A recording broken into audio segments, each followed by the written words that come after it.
What is going on, everybody? And in this video, providing you a state of the market and stock picks for March 17th, 2023. So that sounds like something you're interested in. Consider subscribing, as we do provide daily and weekly updates to get you prepared for the day and the week ahead in this glorious market.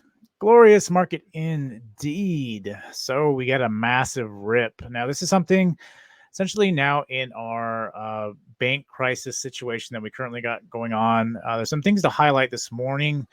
ECB had a rate decision, rate decision today. They actually came out with a 50-point basis move, which is being a fresh 14-year high on rates. Now, something I talked about beforehand, before ECB even started raising rates, they had gone obviously a decade without raising rates. Now, all of a sudden, they are trying to keep up with inflation. They are having major issues with their banking system. There was actually, they actually commented about that today and said they aren't. There's some central banks that they're a little concerned about with these rate increases, and so looking back on us today, there seems to be a lot of really interesting things going on today. So essentially what's going on is you have a lot of banks that are kind of filling the gaps. You essentially had Goldman Sachs, Morgan Stanley, PNC, you had Trust, all putting deposits in First Republic Bank. So that is what's interesting is you saw essentially a backstop of, I believe it was about 2 trillion this morning. Yeah, there was 2 trillion this morning to essentially provide, the Fed had put in, the Federal Reserve Emergency Loan Program will inject as much as 2 trillion into U.S. banking system, easing the liquidity crunch. And especially,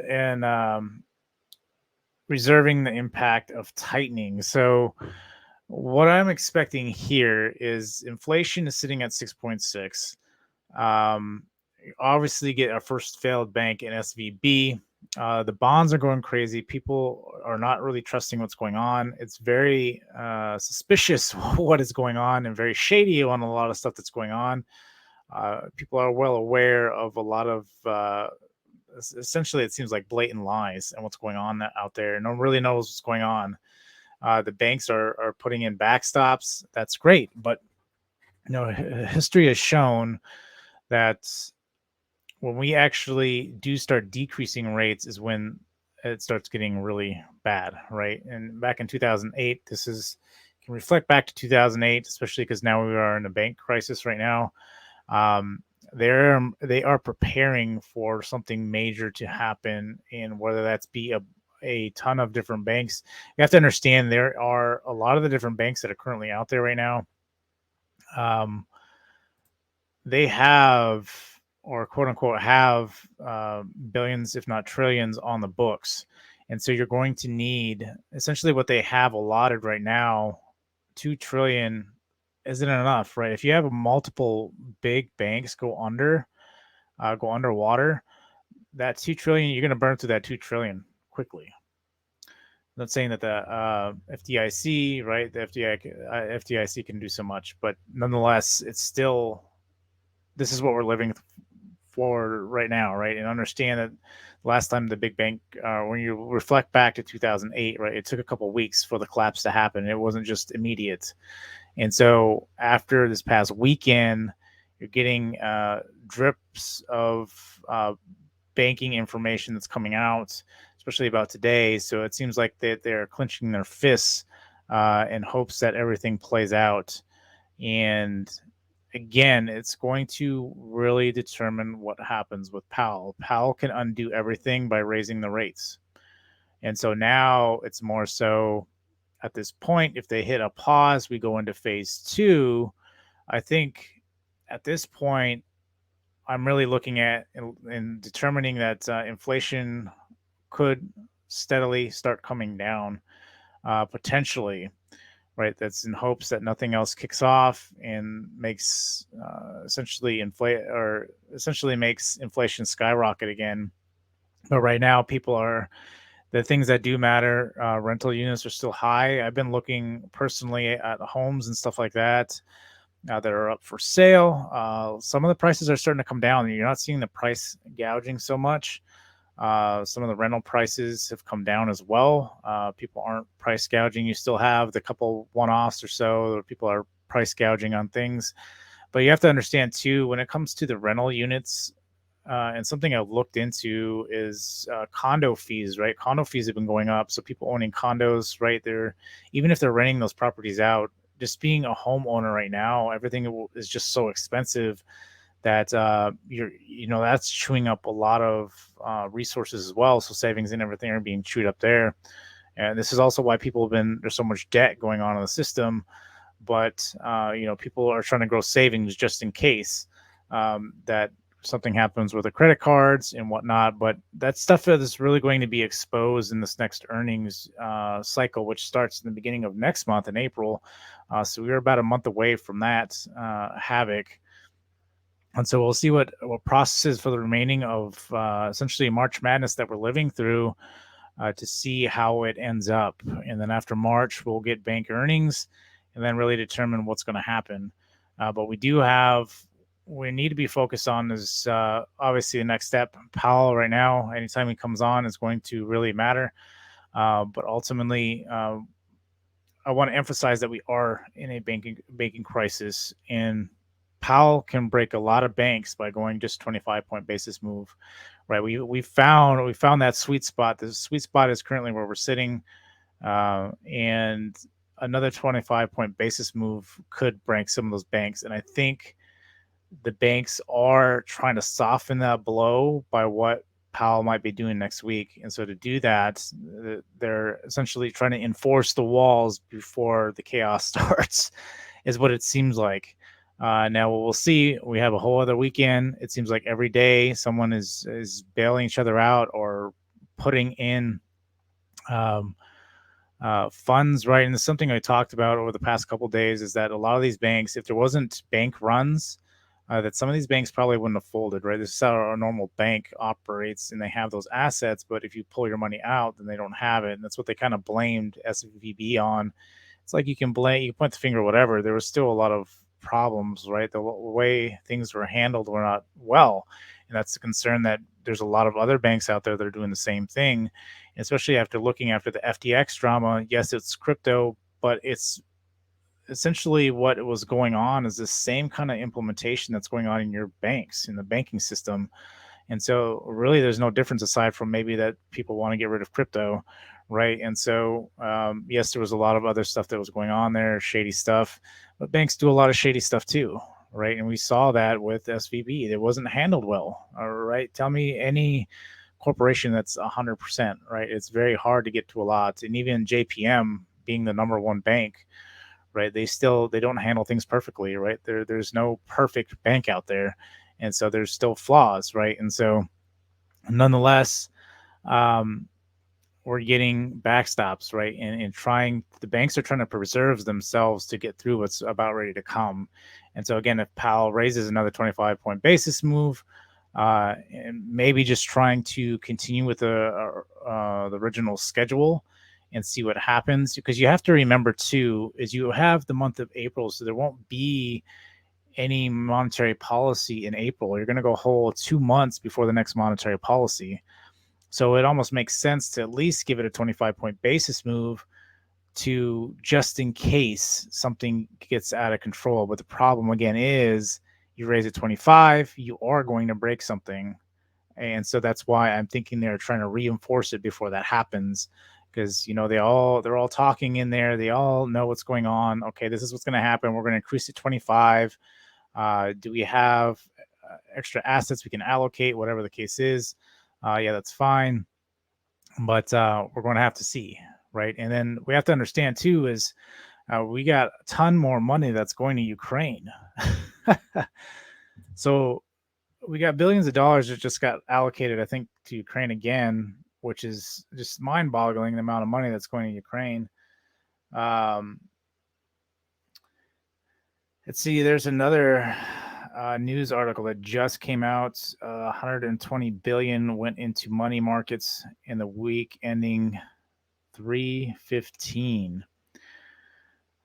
So whether that's coming from, don't really know. Or maybe it's the backing to try to preserve the banks. Again, the 2 trillion. Again, none of this is stuff has really been taken. These are backstops that are being implemented in case something does happen. Right? We only have, I believe, actually only one failed bank, that being SVB. Again, this is just the beginning. Once we're getting something else to talk about as well is that. Meta is laying off a ton of people as well. They just announced that. I have to look and see how many people that is. But the amount of people that are getting laid off. Let's see. I'm pulling it up real quick to see, because Meta's rocketing is more people are getting laid off, which is hilarious. But it's just the way the current market is. The bad is the good. Okay, here we go.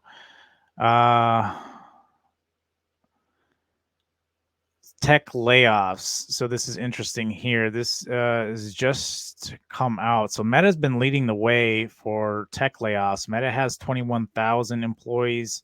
You have Amazon with 18,000 employees, Google with 12,000 employees, Microsoft 10,000 employees, Salesforce 8,000 employees. Twitter laid off 75%, Zillow laid off 25%, Airbnb 25%, Coinbase 18%, Lyft 17%, and Zoom with 15%. So they are definitely a lot of layoffs, especially with Meta. I know Meta's rebranded. Obviously, they're looking more so for Meta. Obviously, is where they're gauging towards in moving forward. Again, the whole social media thing is not quite doing so hot, and we've kind of noticed that ever since the coming out of the pandemic. A lot of ads just aren't working like they used to, and a big reason why Google is taking a heavy hit as well.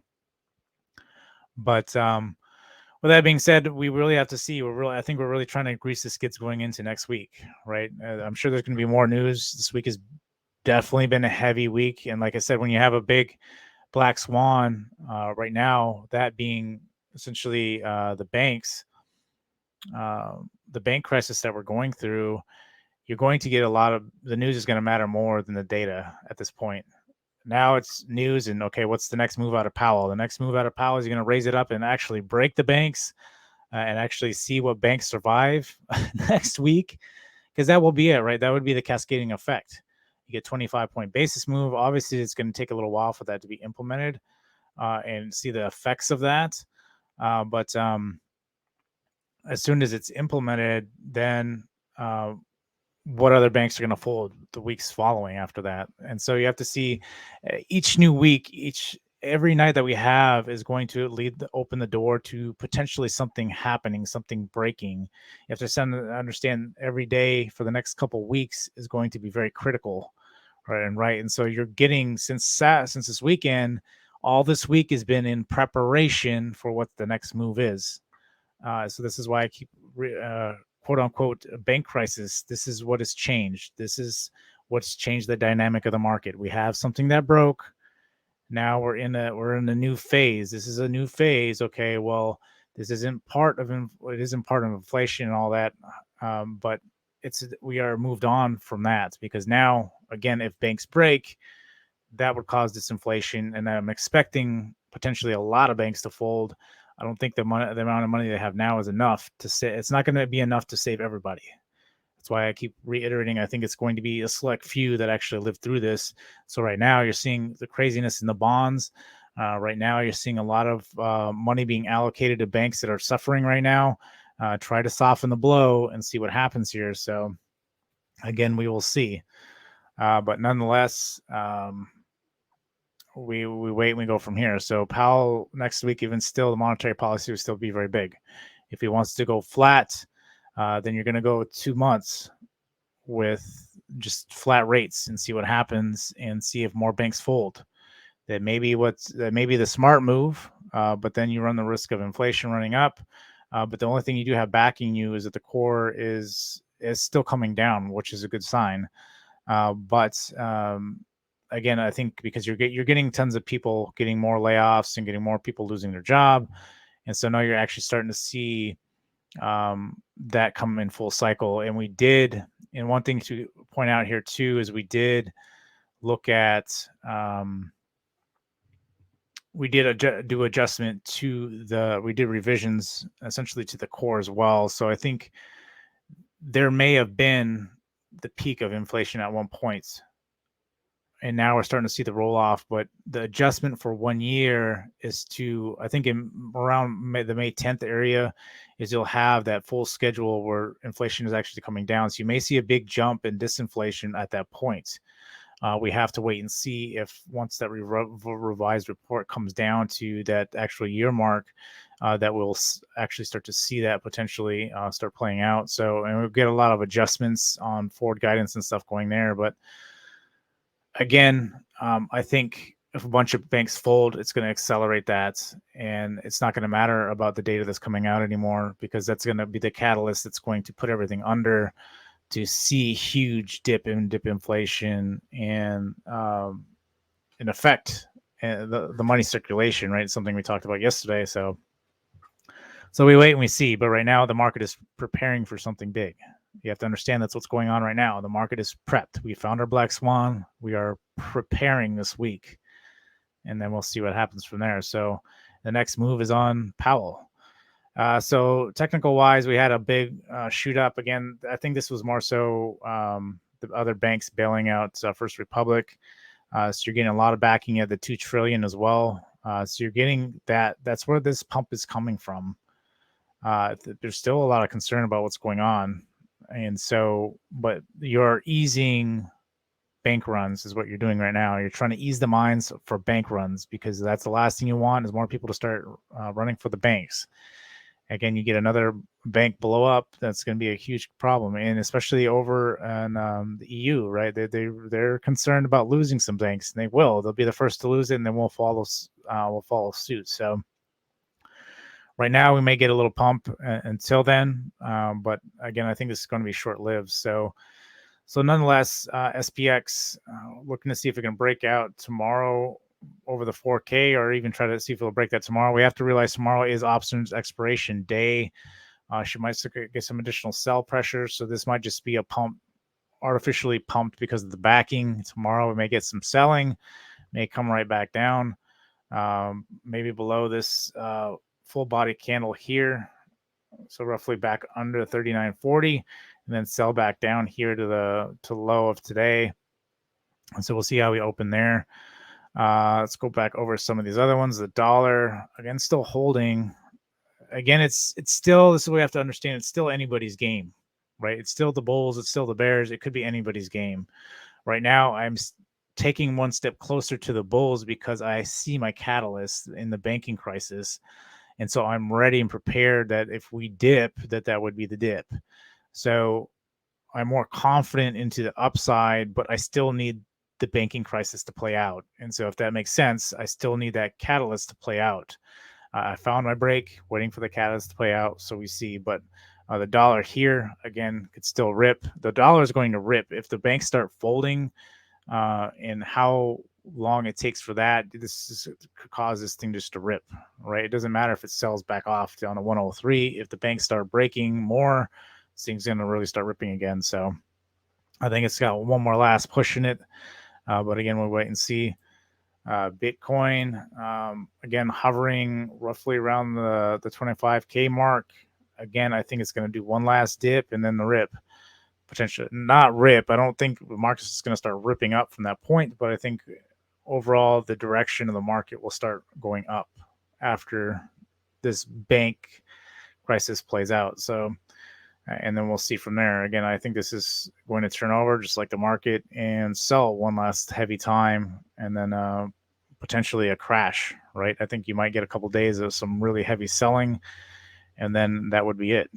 How far down, it depends on what happens, because you have to understand, once the banking crisis plays out as well, you're going to affect all the companies, right? So there might be more layoffs because for whatever reason, you get negative GDP. Like, there's after effects of what's going to happen to this. And that's what you have to look out for, right? And what does it cascade into? Does it lead into something else? Is the problem the concern where this thing could go even lower, right? But these backstops are great, but again, you have billions of trillions of dollars in these banks, and so if they start going out, that could be a concern.